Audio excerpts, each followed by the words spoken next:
November the 12th, 2018, will rise for the invocation by Mr. Mike Long, a legend in our area, educator and coach. Come from a long line of legends in our area, and we'll also do the Pledge of Allegiance to the United States and Texas flag. Would you bow with me, please? Father, I'd just like to pause tonight as we start to just thank you, Lord, for the blessings that you've bestowed upon this community, for the leadership that you've given this community. Thank you, Lord. And I do ask that you bless them, wisdom, and courage to do the things that are best for the people involved here. The Lord, is just on my heart tonight to just lift up the ones who serve and protect and serve the city in different ways, whether it's in the fire department, the police, whatever. Just those who go out looking to serve. And I'll just ask a special blessing and anointing on them, please, Father, protect them, guide them in that. For this community, I would pray the same as I would for any, that there would be unity here, to be unity of spirit, and the gifts and the talents that are in this community would be united together for the betterment of all. Give them favor in their financial endeavors, wisdom, and all their planning. In Christ's name, amen. Amen. Thank you. I pledge allegiance to the flag of the United States of America and to the republic for which it stands, one nation, under God, indivisible, with liberty and justice for all. Honor the Texas flag. I pledge allegiance to thee, Texas, one state, under God, one and indivisible.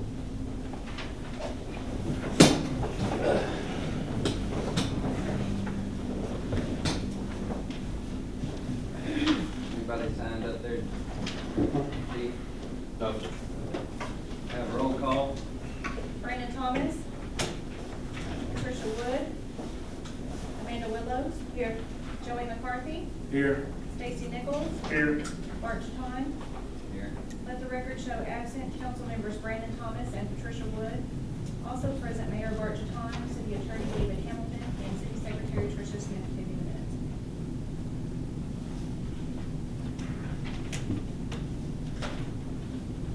Move to item 7, consent item, discuss take action on A, monthly bills and purchase orders for October 2018. B, minutes for October 2018 city council meeting. C, financial update for October 2018.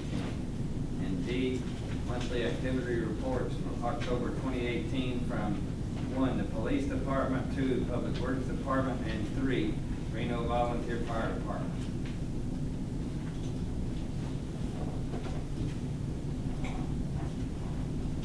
I'll make a motion, we set consent items A through D and 1 through 3.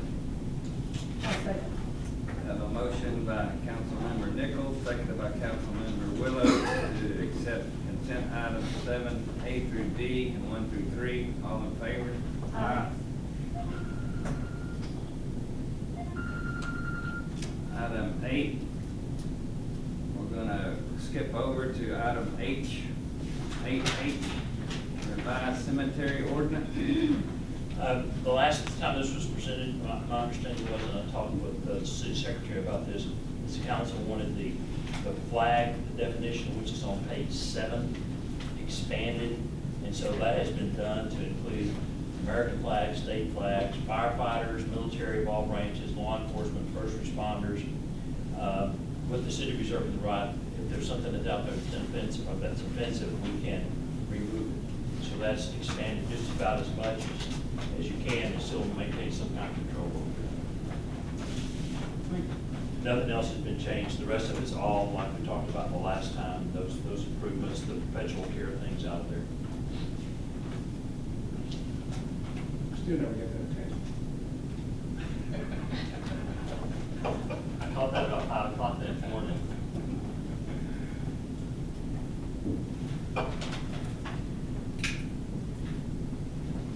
Has the cemetery committee looked over this, Christian? They did. They looked over it originally and they were okay with taking out perpetual care. I didn't send it back you wanted to just change the flag around, and I'm sure they'll be fine with that. Okay.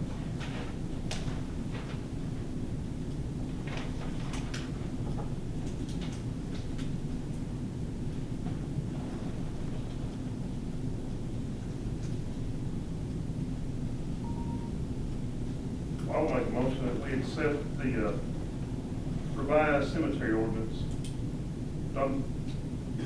Ordinance number, ordinance number, Article 15.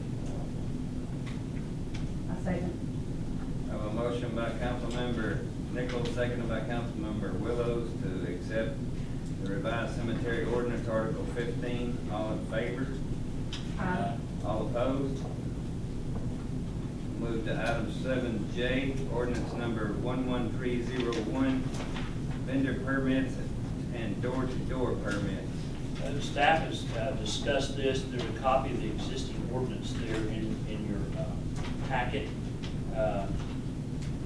And I think the recommendation for staff may be that we just not have door-to-door salespeople. Part of the problem is, one time, the city was inundated with someone who came in and had about 15 or 20 people and just flooded the town with things. I think the police department got a call about them. They were up there asking questions about people's private lives and things like that. And if you look at the ordinance, if you're running that kind of business, and they were selling some sort of kids' storybooks, if y'all remember the tape, okay? If you're running that kind of business, this statute only punishes, the most you can find somebody is $35, and the permit just barely costs that much. So it's worth running the risk of not even getting caught to go out and do something. The issue would be, if you strictly say there's no door-to-door soliciting in the city, something's got to be done to allow for the kids who are selling Girl Scout cookies and raising money for band and ag products or ag product projects and things like that. That's pretty easy to do because all those are kind of nonprofits, and so you can permit nonprofit people to sell and raise their money. It just prohibits people who are doing this for commercial. You know, this is a for-profit thing. We're selling these books and we're keeping the money. They couldn't do it. So that's kind of the issue back and forth, whether or not they even allow. Some cities do, some cities don't.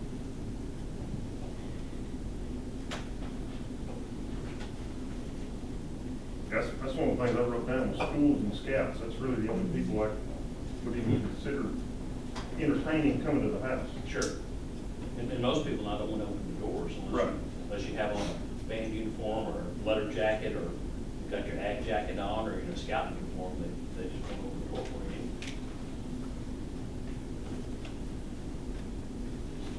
So we're looking at 8. Pardon? So we'll be, thank you, Mr. Long. Thank you. So if the Girl Scouts did want to do their, they have to. No. What you do is you draft an ordinance that says you cannot solicit door-to-door inside the Reno city limits except, and then there would be exceptions listed, like if you're a nonprofit organization, you can solicit schools, scouting, ag product projects, 4-H, those kind of things. You can, and you would make an exception in statute. Generally, just prohibit everybody and say, but if you're this group, you can't do it, and it would replace this total. This is the ordinance for vendor permits. So if someone wants to come and set up a food truck, or if they want to set up, there was a truck a while back that wanted to come and set up and sell meat. And they would have needed to get one of these permits for that. So I think that would be okay if he does come around and work with that. I mean, I don't see a problem with having the vendor permits, just not the door to door. That's what's been the problem. The vendor can't go door to door either. No, they just have to set up the someplace. location. It's up to you guys, I just wanted to point that out. There's some That might, difference. just to make things real efficient, we probably need to define that. A vendor, somebody comes up and sets up in a specific place with a permit and doesn't travel around, let's say, like a food truck, something like that. But if you're traveling space to space, then door to door, you cannot do that. And that can be put in here. Yeah, I've had those meat vendors stop by the house and say that, you know, your neighbor ordered all this meat and you didn't buy it. I give it to you at a discounted price. Deep freeze in the bag, there you go. Yeah. There will be a city ordinance violation if you violate. I'll say one of them. Yeah, I think so, and that's the problem we've had these vendors that sell cleaning supplies, and they come from out of state, and we try to vet them the best we can when they apply for the permit. But the last one, the address they gave for their business, we looked it up, and it was actually a post office, like a drop box in a shopping center, like UPS store. And what we found is they'll come in and get their permits, but they all spread out within the city. They don't carry any form of identification, and they're all from out of state. So that's the biggest problem. I think we have a franchise agreement with some of the, I think Suddenly is one of them. They're, what I understood, they're exempted from the permitting process because of the franchise agreement. I'm not sure about that, but, so we've never made them get a permit, but. Does that mean, doesn't you're gonna check them? Sure will. I have a question also, because I'm a fan. Does that include Schwann's?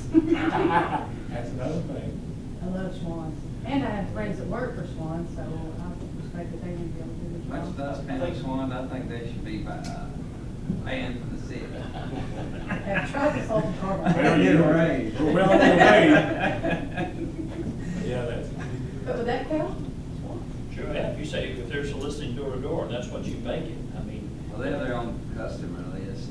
Well, they do, but the question is, how do they? Be how like they saying get their Walter's customers? Appliance can't bring a washing machine to you. You're knocking on the door.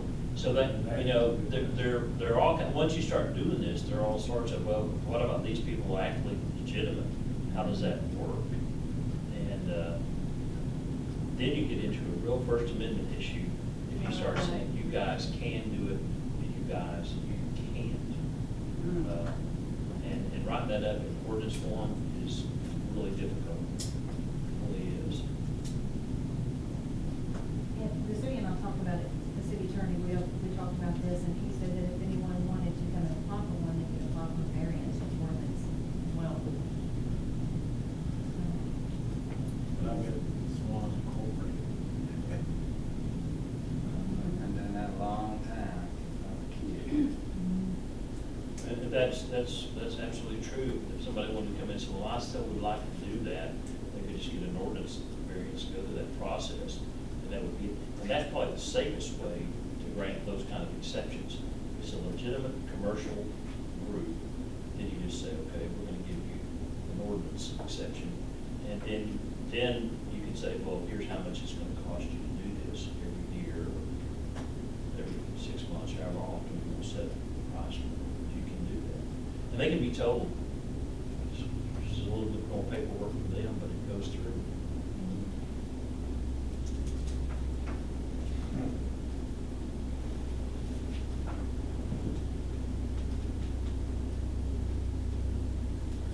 Pretty slippery slope. Need more information about that. You're correct. You're correct. Because once you say no, and you start carving out exceptions, it makes it a little bit more difficult to enforce. You could wind up trying to talk this down in federal court. And what's been the issue? I mean, what brought this up? Has there been one? The biggest issue is there's these companies that are not reputable come in, and we check them the best we can, and I've seen where a lot of them may have outstanding warrants in other towns for violating these ordinances, but since they're Class C misdemeanors, they won't pick them up. But we try to, we've had issues, like I said, with the kind of fly-by-night, they come in from out of town, have no idea who they are. Now, some of the alarm companies and home automation companies have been successful. And, they've come through and followed the rules, and. Yeah, it's only one or two of them. Right, there's only one or two of them, and they're credentialed in some way by their company. These guys, they're the ones that we get constant complaints on. They don't follow the hours of solicitation, they don't carry the permits on them, they don't carry identification on them, and so that's the biggest issue. There's a lot of bad apples. We're not sure how to, I don't know if raising that to more than $25 or the one. Weed them out. Weed them out, I don't know what the best answer would be. Maybe, permit is good for like 2 or 3 salespersons, but after that, you have to pay something for everyone. You do now. I can do this, I can do some research through TML, because we're certainly not the first city that's ever had this issue, and get some kind of templates on how everybody else is doing it, and have some good things to start with, and bring it back here next month, and say, here, look at these things, here's what other people are doing. That way we can all kind of think about what it is we really want to accomplish. I don't think this ordinance comes close to what we're all talking about. So we need something that has some teeth in it, so the chief can enforce that, and the city doesn't get itself in trouble by just excluding everybody and starting to grant exceptions to everybody. So why don't we do that? And that gives me something to do in my spare time. That's doing us I'll send that to you in the car. Okay.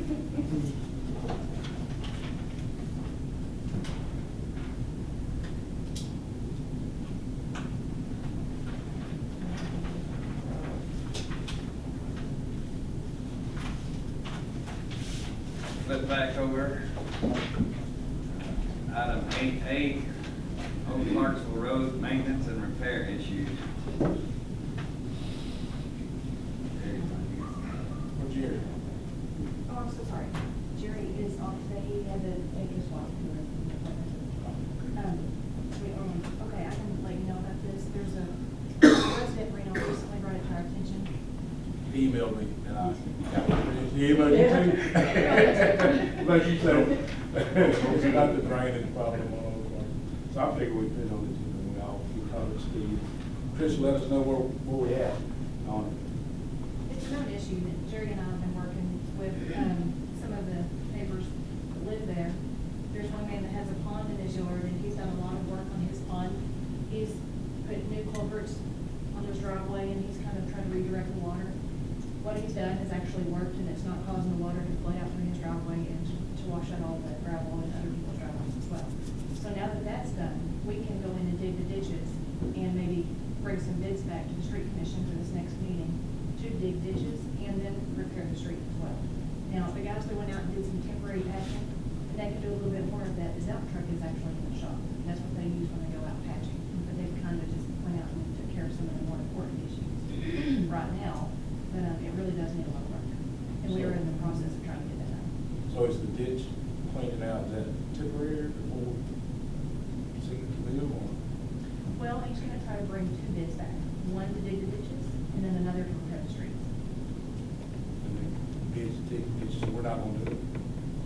I know when they did ours, we contracted it out and it seemed to work, they shot it. Well, Jerry's got a couple of different plans and a couple of solutions, so he's gonna present one of those to the street commission and then he's gonna. They did it themselves. Yeah. But it is an issue that we've been working on, and the property owner, he wasn't aware that we were working on it, so he was happy when I called him and told him where we are on this. I invited him to come to tonight's meeting, and he had something else to do, but he was glad that we were already working on it. Sir? Just to kind of inform on what's going on, that the street commission has talked among ourselves several times, that we want to try now, going forward, to do the drainage before we ever spend a penny on the roads, because we can go back now to where we had to fix the roads, don't get me wrong, we got to patch them, but in the past, we've tried to fix the roads and do a little bit of drainage work. Now we want to try to do the drainage work first, and then do the roads, and hopefully, a lot of our roads will stand up a lot longer. I mean, that's kind of the theme we're falling under now. How much from the airport is it? Is it pretty much the whole part, out part of Key West, or the first couple hundred yards off? So it's the whole road. Explain that it's at Rogers House all the way to Key West, that's the big part that really is working. Yeah, the rest of it kind of rolls, but it's not, it doesn't have the big washed out potholes and stuff.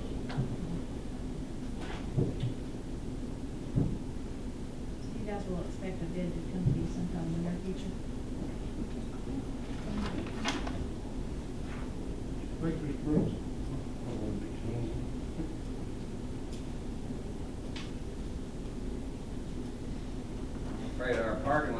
be the same thing if they don't get out here and fix that.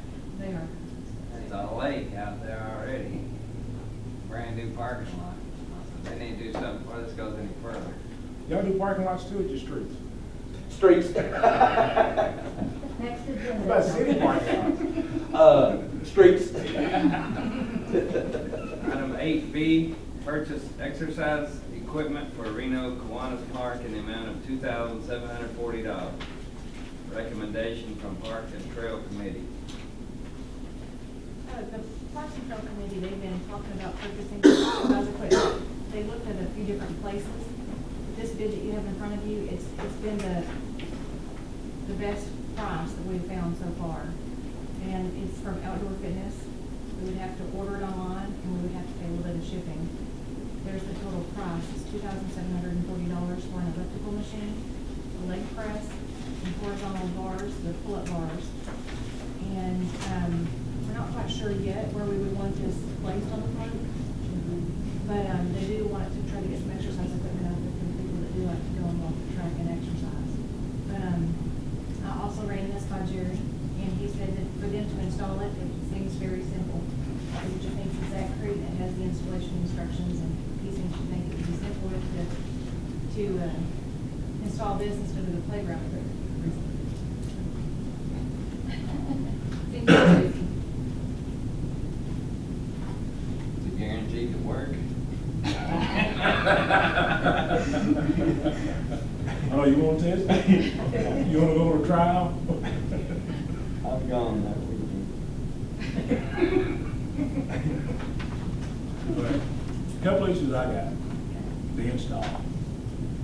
I hate for anybody that we don't do a good enough job and stuff over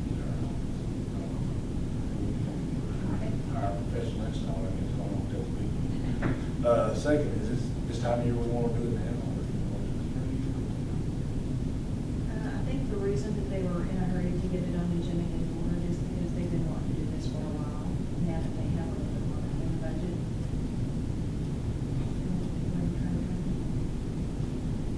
So, to answer your question, it doesn't happen.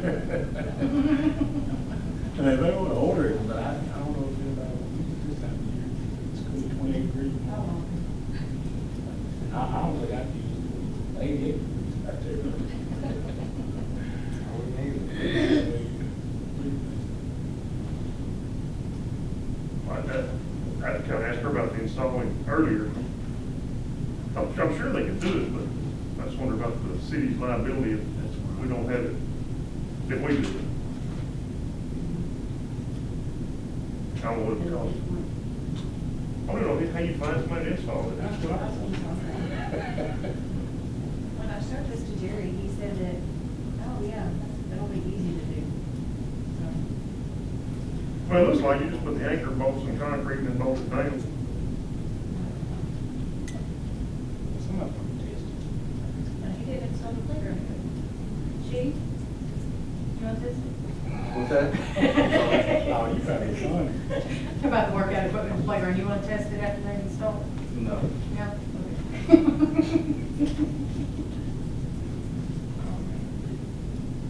Insurance like mine. But install. Remember that. Suggestions we could ask.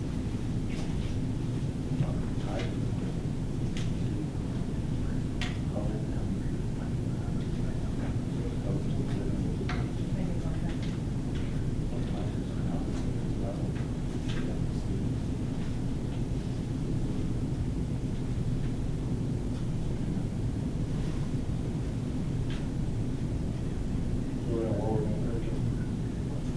It had been discussed, but not putting too far back, because that way, elderly or people who are going through some kind of physical rehab or something can access it in the parking lot, of course, put one on the other end. I don't know, we're still trying backwards,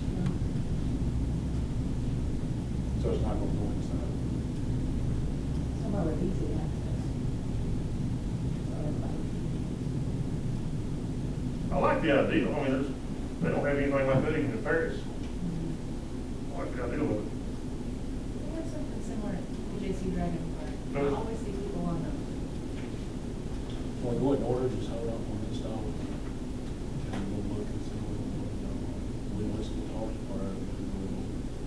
Jerry got what Jerry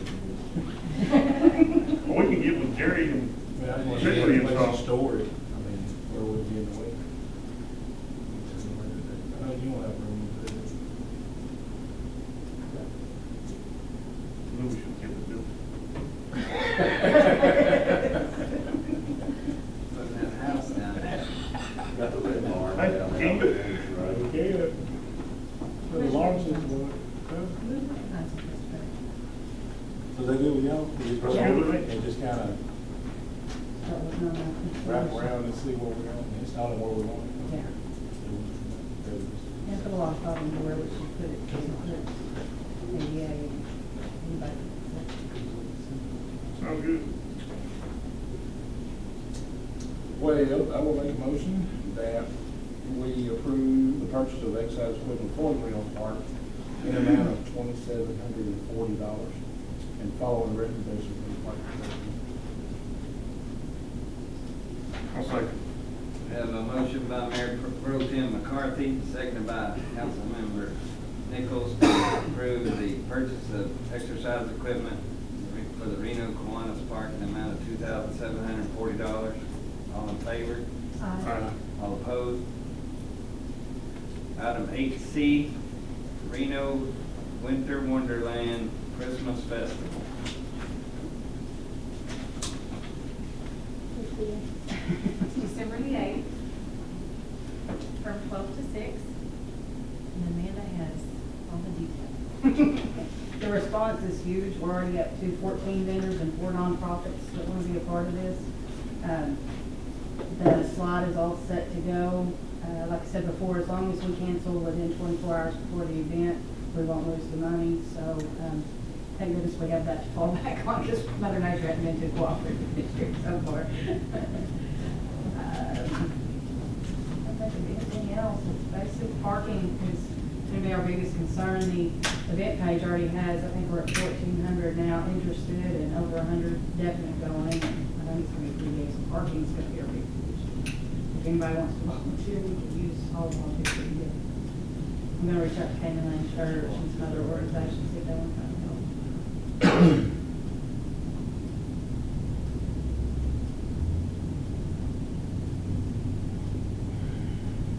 Any ideas, anything I'd like to see out there?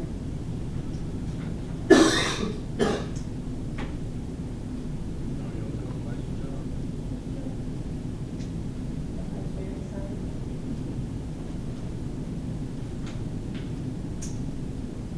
We're going to item 8D, invoice number 21357 from RG3 Meter Company in the amount of $2,357.14 for license renewal. This is an annual maintenance fee for the laptop that we use for the meters. It's in the contract that we have that page. Have they been helpful? Very. Here recently, it just seems that they've been very helpful. Is that laptop the only thing we have to solve? We have one of their apps on the desktop that they use, but the laptop. Just a laptop. Maintain it.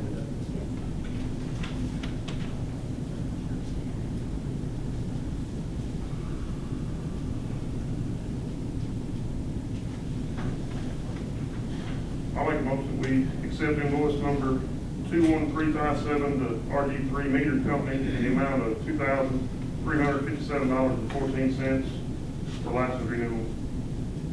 I'll second. Have a motion by Councilmember Nichols, seconded by Councilmember Willows to approve the invoice number 21357 in the amount of $2,357.14. All in favor? Aye. All opposed? Item 8E, change the EDC meeting date to third Monday of every month at 6 p.m. Recommendation from the EDC committee. They'd like to change their date and time if they need.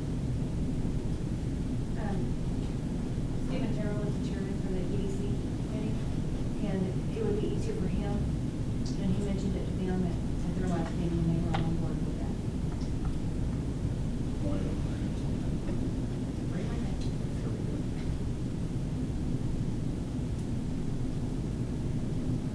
a motion that we approve the change of the EDC meeting date to the third Monday of every month at 6 p.m. Second. I have a motion by Councilmember Willows, second by Councilmember Nichols to approve the change of the EDC meeting date to the third Monday of every month at 6 p.m. All in favor? Aye. All opposed? Item 8F, appointment to the EDC committee by Stacy Nichols. I'll try to have somebody by the next meeting. I just got word of this a couple of days ago, so I haven't had a chance to ask anybody yet.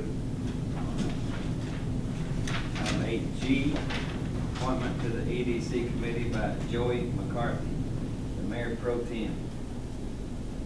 I've talked to a resident that's interested, but they've got some stuff going on right now. He said he may be available, start this in somewhere on Wednesday. Before our next meeting, make sure still.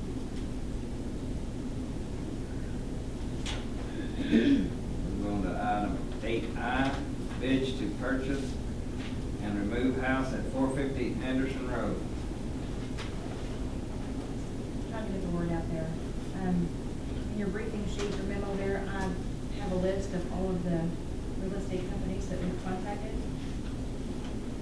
No one seems to really be interested in it. They just said they'd ask around and see if they could get in one that we could possibly be interested in. I contacted another moving company, and he's not interested right now. So, any suggestions? Chief, you want a fire drill? Can do it. You say you will do it?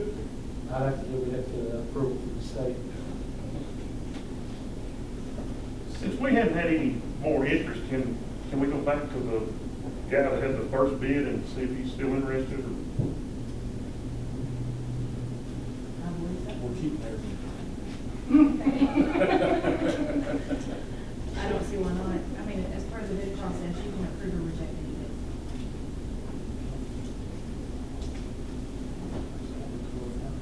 I wish we had some more bids. He was in town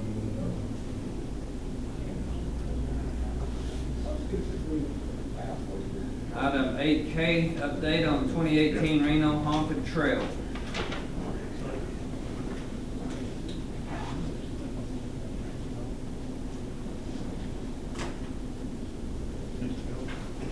Okay, this year's haunted trail, okay, 2016 was our very first year, and we started out kind of slow. We raised over $9,600 that year. And in 2017, we raised over $18,000. This year, we raised over $16,000, and it was a rain-out weekend. It was postponed. We only had 11 sections on the trail, but everyone that went through it, they were very pleased. They said that they were very detailed, and they seemed to enjoy it. But we still make quite a bit of money off of that one little weekend in Reno. So it was a pretty good turnout. Even though it was little money, we didn't have an extra parking over here, but it worked out. When y'all started? Yeah. Was that before? Yes. Yes. So if you have anything you want to add to it, or a suggestion, improvements, whatever. And just being in a section on the trail, the security was fantastic, because when we needed somebody, I mean, it didn't take a second. That was great. Thank you, Real. Command trailer work good? Yes. What? Your trailer work good, command trailer, you know? Good.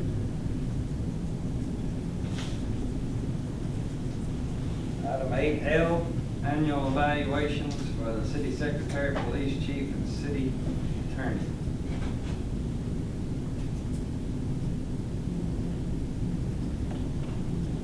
I'll just take these. I, for one, am not really- I haven't completed mine. I'm not trying to hold up anybody else. Everybody got one of these? Bring it with you next time. So is that, so we're gonna do them, so we gotta have it done by December? No. I'd say so. Well, you want to. I think.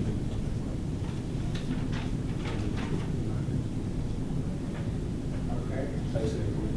Be the end of the year.